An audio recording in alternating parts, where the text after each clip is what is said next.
Day 111, Royal Kingdom, 1 Samuel 18-19, Psalm 58. Let's begin. 1 Samuel 18:19. And it happened that, when he had completed speaking to Saul, the soul of Jonathan adhered to the soul of David, and Jonathan loved him like his own soul. And Saul took him that day, and would not permit him to return to his father's house. Then David and Jonathan formed a pact, for he loved him like his own soul. And Jonathan took off the coat that he was wearing, and he gave it to David, with the rest of his garments, even to his sword and bow, and even his belt. Also, David went out to do everything whatsoever that Saul sent him to do, and he conducted himself prudently. And Saul set him over men of war. And he was acceptable in the eyes of the entire people, and most of all in the sight of the servants of Saul. Now when David returned, after he had struck down the Philistine, the women went out, from all the cities of Israel, leading the singing and dancing, rejoicing with timbrels and bells, so as to meet King Saul. And the women sang, as they played, saying, Saul has struck down 1,000, and David 10,000. Then Saul became exceedingly angry, and this word was displeasing in his eyes. And he said, They have given David 10,000, and to me they gave only 1,000. What is left for him, except the kingdom itself? Therefore Saul did not regard David with a good eye, from that day and thereafter. Then, on the next day, the evil spirit from God assailed Saul, and he prophesied in the midst of his house. And David played with his hand, just as at every other time. And Saul held a lance in his hand. And he threw it, thinking that he would be able to fix David to the wall. And David stepped aside twice, from before his face. And Saul feared David because the Lord was with him, but he had withdrawn from Saul. Therefore Saul sent him away from himself, and he made him tribune over 1,000 men. And he entered and departed in the sight of the people. Also, David acted prudently in all his ways, and the Lord was with him. And so, Saul saw that he was exceedingly prudent, and he began to be wary of him. But all of Israel and Judah loved David, for he entered and departed before them. And Saul said to David, Behold, my elder daughter Merab. I will give her to you as wife. Only be a valiant man, and fight the wars of the Lord. Now Saul was considering within himself, saying, Let not my hand be upon him, but let the hands of the Philistines be upon him. Then David said to Saul, Who am I, and what is my life, and what is my father's kingship within Israel, that I should be the son-in-law of the king?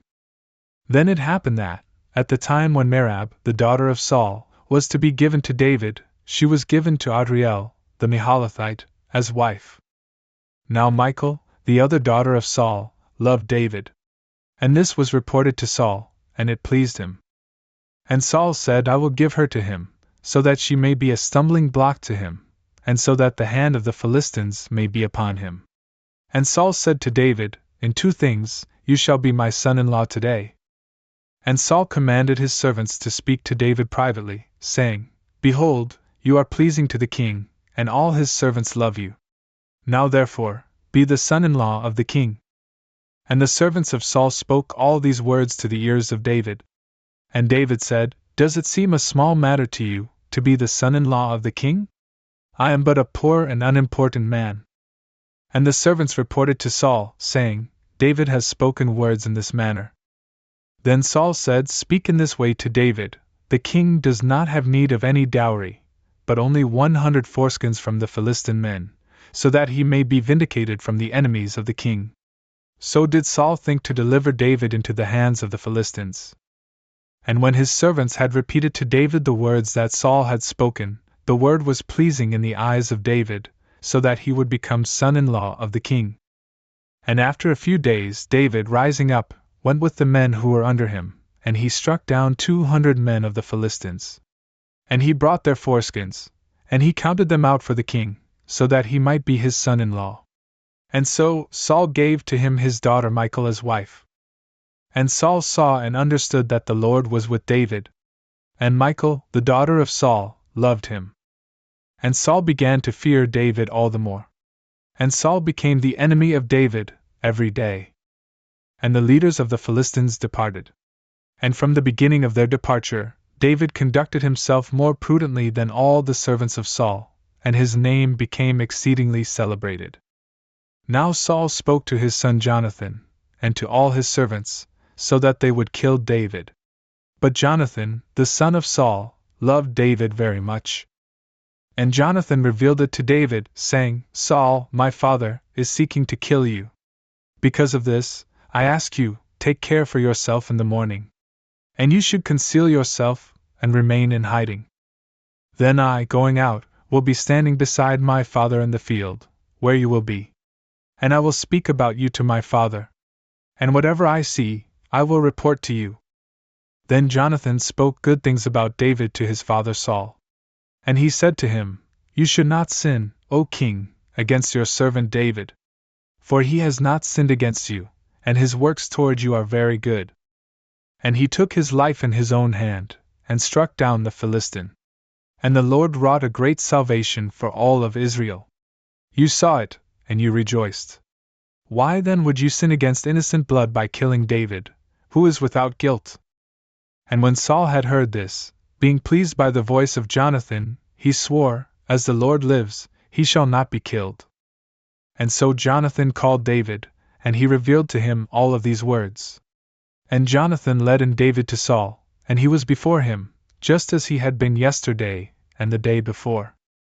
Then the war was stirred up again. And David went out and fought against the Philistines. And he struck them down with a great slaughter.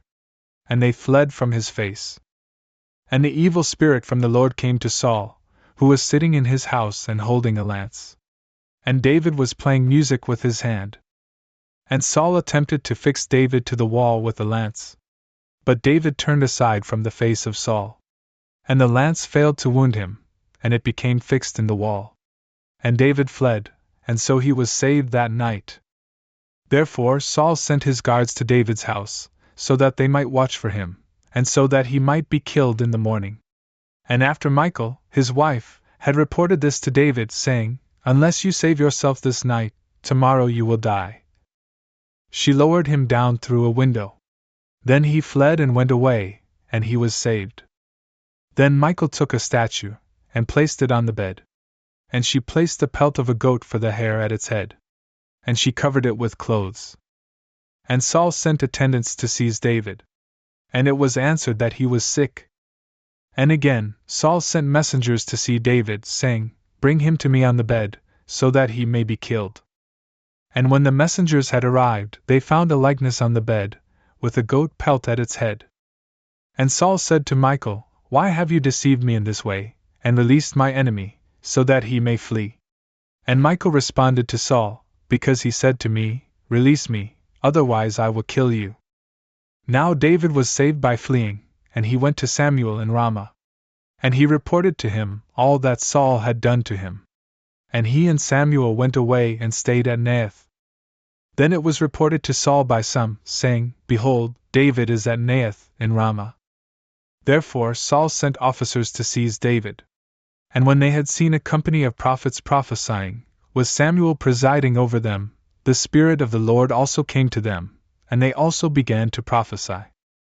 And when this was reported to Saul, he sent other messengers. But they also prophesied. And again, Saul sent messengers a third time. And they also prophesied. And Saul, being exceedingly angry, also went to Ramah himself. And he went as far as the great cistern, which is in Soko. And he inquired and said, In which place are Samuel and David? And it was told to him, Behold, they are at Naioth in Ramah. And he went to Naioth in Ramah, and the Spirit of the Lord came to him also.